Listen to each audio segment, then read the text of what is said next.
If she became known for something over time, it was for being a deeply family-oriented woman, an excellent mother, a loving, attentive, and very devoted grandmother. And that stands out because the queen who came before her, Victoria, her mother-in-law, was famous for being a cold mother, strict, distant, even with her own children. And the queen who came after her, her daughter-in-law Mary of Teck, wasn't much different. A distant mother, not very affectionate, and almost always absent. But Alexandra was different. Here's another curious fact. While Victoria was married to Prince Albert, there were never any rumors of infidelity. No mistresses, no scandals. Same with Mary of Teck. George V was known for being faithful. No known lovers, nothing. But in Alexandra's case, it was the complete opposite. She had to endure the humiliation of seeing her husband, King Edward VII, surrounded by mistresses. Many mistresses, so many, that it became part of his legacy. One of them was Alice Keppel, the great-grandmother of the current queen consort of the United Kingdom, Camilla. And the truth is that back in the early 70s, Camilla didn't hesitate to use that story to her advantage when she met Prince Charles. She said, "My great-grandmother was your great-great-grandfather's mistress." They say that phrase, along with her typically British sense of humor, caught the prince's attention. And the attraction between them was immediate. But according to other biographers, Camilla didn't reserve that line just for Charles. She repeated it as if it were a charm, an anecdote she was almost proud of.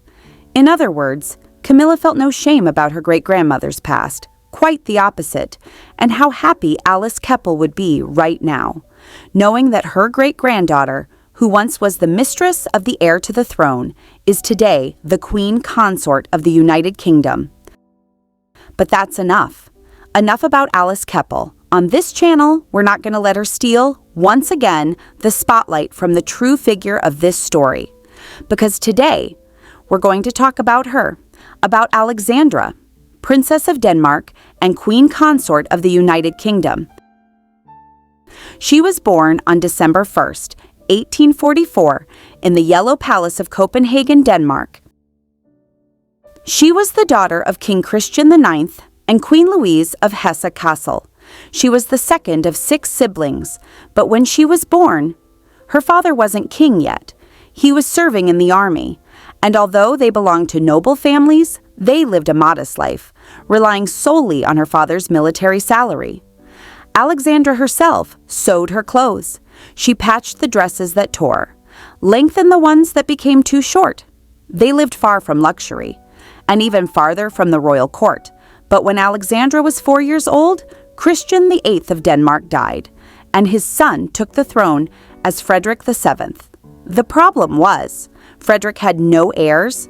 He had married 3 times, but had no children with any of his wives. That led to Alexandra's father, who was also his cousin, being chosen as the next king. And just like that, her parents became the heirs to the Danish crown. The family left their humble home and moved into a palace. A more comfortable life, but not a showy one. Alexandra and her sisters still made and mended their own clothes. She also shared a bedroom with her sister Dagmar, and the two remained close their entire lives. Thanks to the family's new status, Alexandra received a good education. Languages, history, dance, and horseback riding, a sport she loved and practiced whenever she could. Over the years, she became a young woman with graceful manners, well-educated, intelligent, and stunningly beautiful. Her beauty truly didn't go unnoticed. Another one of her great passions was gardening. She spent long hours tending to flowers and found peace among plants and their fragrances.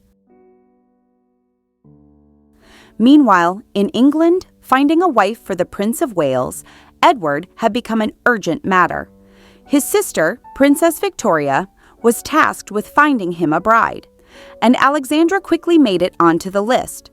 But she was almost immediately dismissed. Why? Because Victoria and her husband were direct heirs to the throne, and Denmark was in conflict with Prussia over the control of Schleswig and Holstein.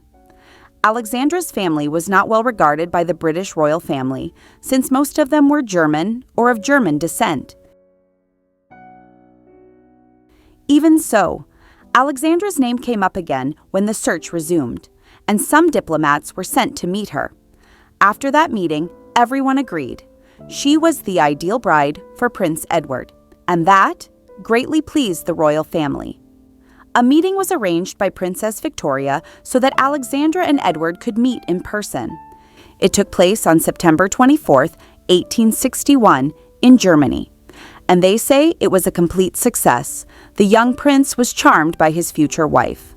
Although Bertie, as he was affectionately called, returned to England claiming he needed more time to think.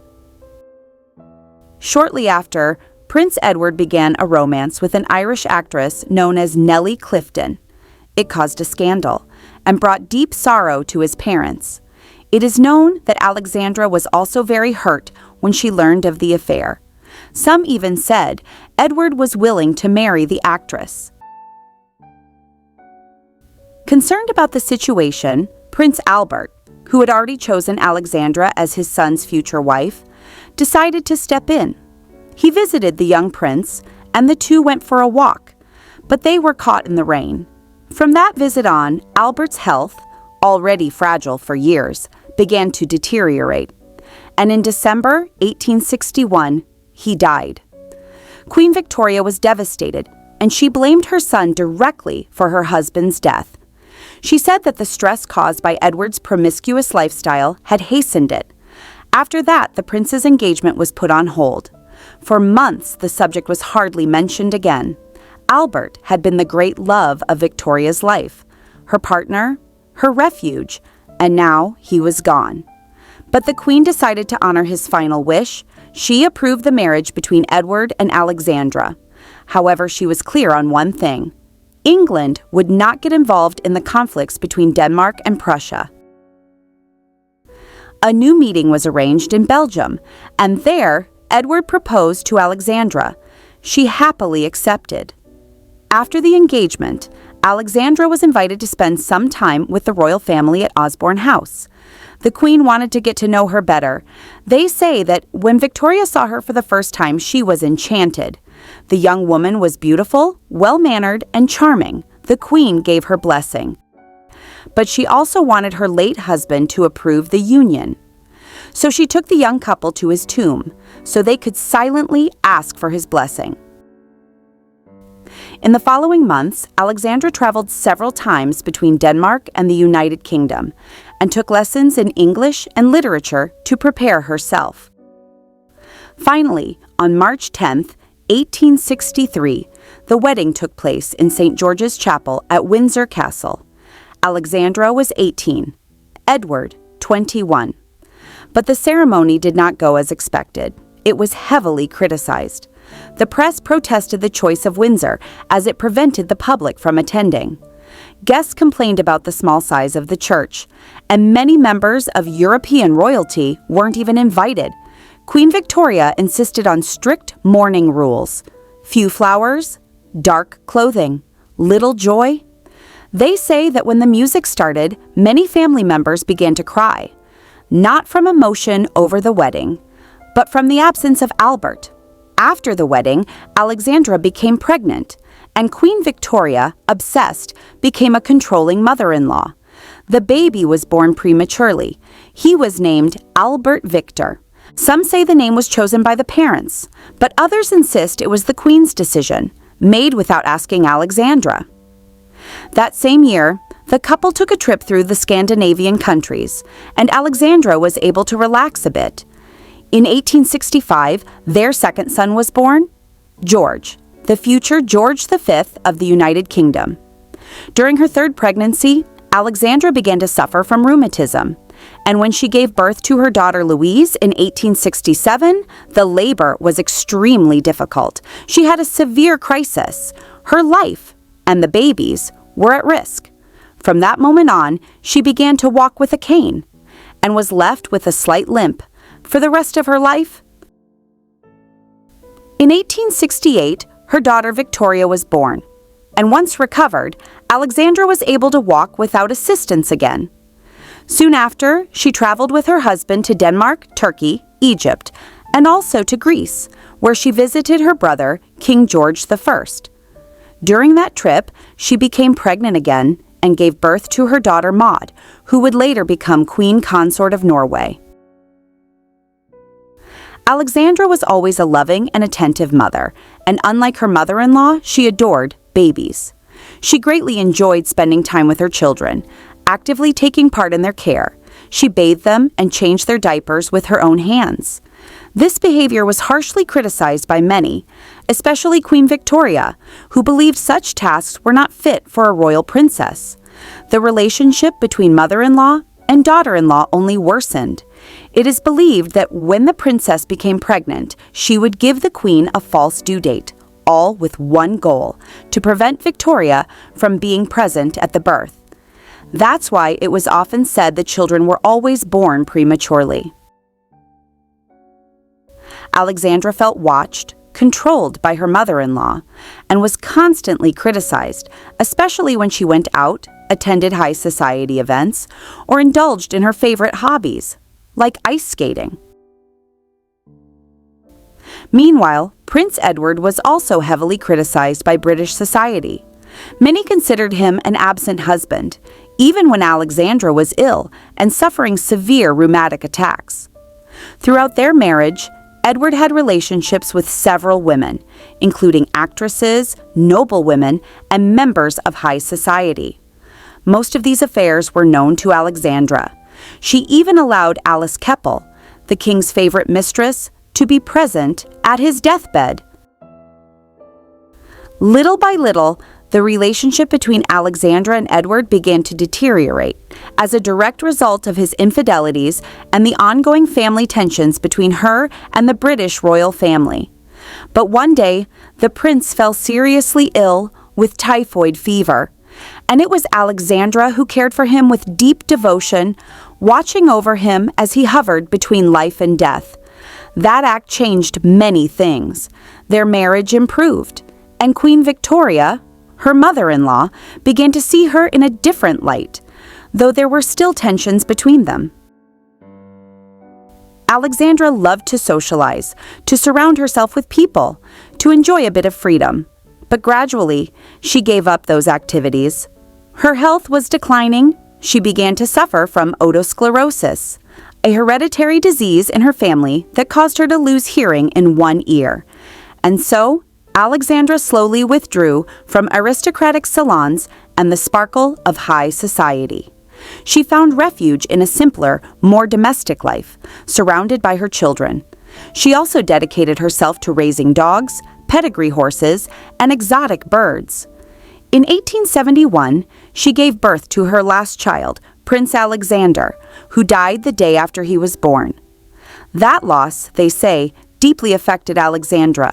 She asked Queen Victoria not to announce the baby's death publicly, neither to the nobility nor to the public. But the Queen did not respect her wish. She ordered national mourning across the United Kingdom for her deceased grandson. Alexandra learned about the mourning from the newspaper. The pain it caused her was indescribable. She was always very close to her family. She often welcomed many of her nieces and nephews into her home, treating them as if they were her own children, always with tenderness, always with warmth. She spent time in Russia visiting her sister Dagmar, who had taken the name Maria Feodorovna Romanova after marrying Tsar Alexander III. Upon returning to England, Alexandra began to represent Queen Victoria at official events.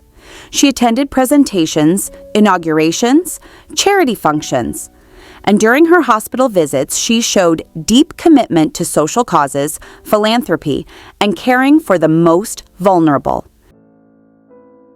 In 1892, her firstborn son, Prince Albert Victor, heir to the throne, died. That loss was devastating for Alexandra. She ordered that no one touch his personal belongings and kept his room exactly as he had left it. They say that with his death, Alexandra buried her joy as well, that something inside her broke forever. Then, her second son, George, became the new heir to the throne, and Queen Victoria suggested he marry Mary of Teck, the fiancée of his late brother. Alexandra didn't agree with the idea, but she eventually accepted the Queen's decision. 1 year after Albert Victor's death, George proposed to Mary, and she accepted. They were married on July 6, 1893. In 1894, Alexandra rushed to Russia to be with her brother-in-law, Tsar Alexander III, in his final days. She also helped organize the marriage between her nephew, Nicholas II, and Princess Alex of Hesse. 4 years later, her mother, Queen Louise, passed away. Alexandra immediately traveled to Denmark to attend the funeral. On those trips, she was always accompanied by her daughter Victoria, who never married. It is believed Alexandra prevented that marriage to keep her daughter close, as an inseparable companion. Many viewed Victoria as a kind of servant to her mother, a deeply unhappy young woman.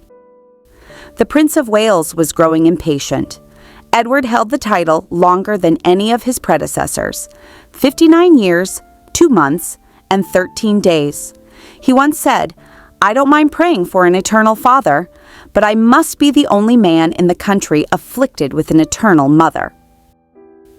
The wait ended in January 1901 with the death of Queen Victoria at age 82. The Victorian era had come to an end.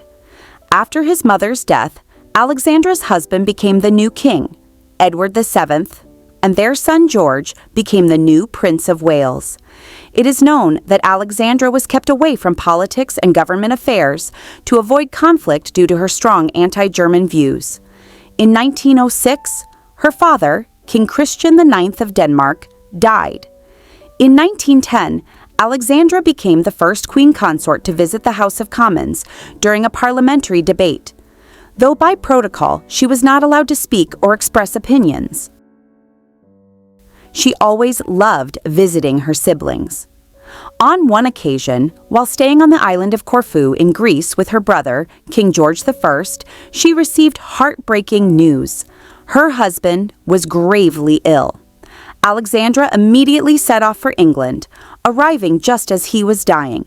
She stayed with him in his final hours, took care of him, gave him oxygen, and helped him breathe. After King Edward's death, Alexandra remained beside his body during the days he lay in state. People said she looked like a statue, motionless, her face frozen in grief, as if she simply could not accept that he was gone. Alexandra did not attend the coronation of her son, King George V, in 1911. It was not customary for a crowned queen to attend the coronation of another monarch. Still, she continued her public duties and fully devoted herself to charity work. She and her daughter-in-law, the new queen, Mary of Teck, had several disagreements. Alexandra resisted handing over the royal jewels and seemed reluctant to give up her role as queen consort, now that she had become the queen mother. In 1913, her brother, King George I of Greece, was shot in the back and assassinated. That loss was especially painful for Alexandra. He and her sister Dagmar had been her favorites, and the three shared a very close bond. During the First World War, the Queen Mother openly joined the anti-German movement spreading throughout England. She even forced her son, King George V, to remove German flags from diplomatic events and receptions with foreign princes. During the war, while staying at her Sandringham residence, the city was bombed by a German Zeppelin. Fortunately, Alexandra was unharmed. The war deeply distressed her, especially because of the fate of some family members. In 1918, her nephew, Tsar Nicholas II of Russia, was executed along with his entire family. Upon learning of the tragedy, Alexandra begged her son to send the British Navy to rescue her sister Dagmar, who was still in Russia, with other members of the Romanov family. Thanks to that intervention, Dagmar and her relatives were rescued and brought to safety. After the war ended, Alexandra devoted herself to charity work and the company of her grandchildren. She felt a special affection for her grandson John, who likely had autism. The child had been removed from public life because he was considered mentally impaired. Alexandra adored him and was heartbroken when he died in 1919. she requested that he be buried next to her son, Alexander, the baby she had lost after just 1 day of life. After the war, which visibly affected her physical appearance, Alexandra aged significantly. She lost the beauty that had once defined her, even well into her maturity. Because of that, she began wearing wigs, veils, and makeup to conceal the signs of her deterioration. Her health steadily declined in her final years, and her frailty became more and more apparent. She suffered from numerous bone-related ailments, which made it difficult for her to move and caused her intense physical pain. She also experienced the rupture of a blood vessel in one of her eyes, leaving her completely blind on that side. And to make things worse, she also began to lose vision in her other eye. She remained at her residence in Sandringham. She enjoyed staying at home, surrounded by her many dogs and household staff. She received daily visits from her relatives and from members of the church with whom she would pray. She felt especially happy when her children and grandchildren came to see her. In 1923, her beloved grandson Bertie, the Duke of York, married Elizabeth Bowes-Lyon. Alexandra attended the wedding, and it is said that she appeared very happy on that special occasion. 2 years later, on November 20th, 1925, Alexandra passed away at her home from a heart attack. She was 80 years old. Her mortal remains rest beside those of her husband in St. George's Chapel at Windsor Castle. Alexandra was, without a doubt, a true fashion icon of her era. Her influence was so strong that many ladies of high society began to use walking sticks after she was left with a slight limp due to complications during pregnancy in 1867. She also had the habit of hiding a small scar on her neck by wearing thick necklaces and high collars. That custom became a trend that would be imitated for nearly 50 years. Was she happy in her marriage? We can't say for certain. Alexandra never betrayed her husband, and she used to say, "Despite everything, he loved me most."